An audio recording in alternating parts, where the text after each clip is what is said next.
Welcome to the highest office in the land. Or so we thought.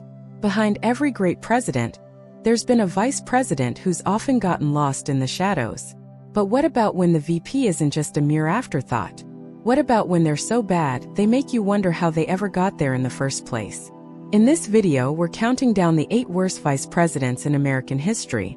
From incompetence to scandal, from awkwardness to utter failure, these VPs left a lasting impact on their administrations and the country as a whole. So grab a snack, get comfortable, and let's dive into the world of Washington, D.C., where sometimes the second in command is actually worse than the first. 8. Henry Wilson, the 18th Vice President of the United States, is often considered one of the worst vice presidents in American history. Wilson was a relatively unknown politician when he was chosen as vice president by President Ulysses S. Grant in 1877. He had no prior executive experience, which made him unprepared for the role. Wilson suffered from chronic bronchitis and asthma, which often left him unable to perform his duties as vice president. In 1877, a nationwide railroad strike occurred, which led to violent clashes between strikers and government troops. Wilson was criticized for his handling of the situation, which many saw as incompetent and heavy-handed. Wilson's inexperience and incompetence led to friction with President Grant.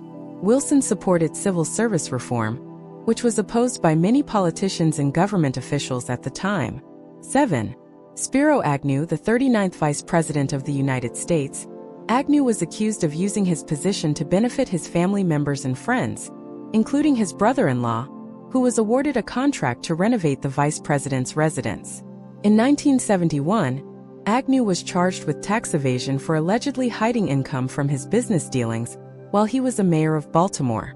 He pleaded no contest and was fined $25,000. In 1973, Agnew was accused of taking bribes from contractors who did business with the state of Maryland when he was governor. Agnew's administration attempted to cover up his alleged wrongdoing by destroying documents and intimidating witnesses. Agnew's scandal led to a significant erosion of public trust in the Nixon administration and contributed to the growing sense of political corruption that characterized the early 1970s. In October 1973, Agnew resigned as vice president and pleaded no contest to charges of tax evasion and bribery. He served a 3-year sentence in federal prison. 6.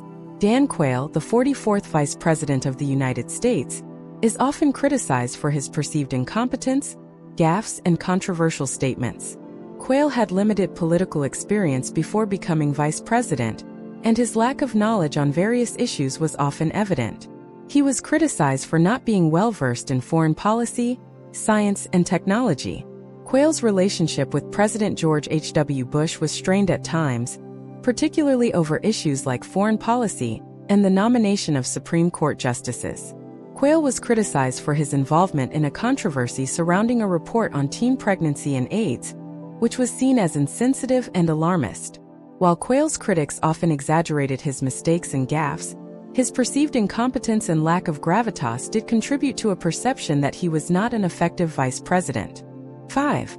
Charles Curtis, the 31st Vice President of the United States, served from 1929 to 1933 under President Herbert Hoover. While Curtis was a well-respected figure in his own right, he is often criticized for his lack of involvement in policymaking and his perceived ineffectiveness as vice president. Curtis was not a strong advocate for himself or his policies, and he rarely challenged Hoover's decisions. He was often absent from key meetings and did not participate in important policy discussions. Curtis struggled to connect with the American people, and his dry, formal demeanor made him seem distant and unapproachable. Curtis was a strong supporter of Hoover's policies, including the Smoot-Hawley Tariff Act, which many historians argue exacerbated the Great Depression. 4. John C. Calhoun, the 7th Vice President of the United States, served from 1825 to 1832 under President John Quincy Adams and again from 1829 to 1832 under President Andrew Jackson. Calhoun's strong support for states' rights and his insistence on nullifying federal laws led to a major crisis in 1832. Calhoun's disagreements with President Andrew Jackson on issues like states' rights, slavery, and Native American policy led to a rift between the two leaders. Calhoun held inconsistent views on slavery, sometimes arguing that it was a moral evil, and other times defending its constitutionality. Calhoun clashed with Henry Clay, a prominent politician and statesman, over issues like tariffs and states' rights. This rivalry further eroded Calhoun's reputation and contributed to his isolation within the administration. 3. Hubert Humphrey, the 38th Vice President of the United States, served from 1965 to 1969 under President Lyndon B. Johnson. Humphrey's close friendship with Johnson was also a source of tension. Humphrey often found himself caught in the middle of Johnson's internal struggles and personal conflicts, which weakened his ability to effectively serve as vice president. Humphrey's strong liberal leanings and his support for the Great Society programs often put him at odds with more conservative Democratic Party members. Humphrey's views on the Vietnam War were often inconsistent, and he struggled to find a balance between supporting the war effort and criticizing its escalation. Humphrey's handling of foreign policy issues, particularly during the Cold War, was criticized for being too soft on communism and too hesitant to take a strong stance against Soviet aggression.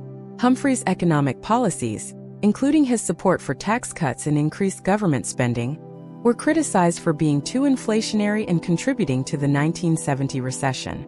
2. Al Gore, the 45th Vice President of the United States, served from 1993 to 2001 under President Bill Clinton. Gore's relationship with Clinton was often strained, with some accusing him of being overly ambitious and trying to assert his own authority within the administration. He struggled to find a clear niche or area where he could make a significant impact. Gore's strong focus on environmental issues, particularly global warming, led to accusations that he was neglecting other important policy areas.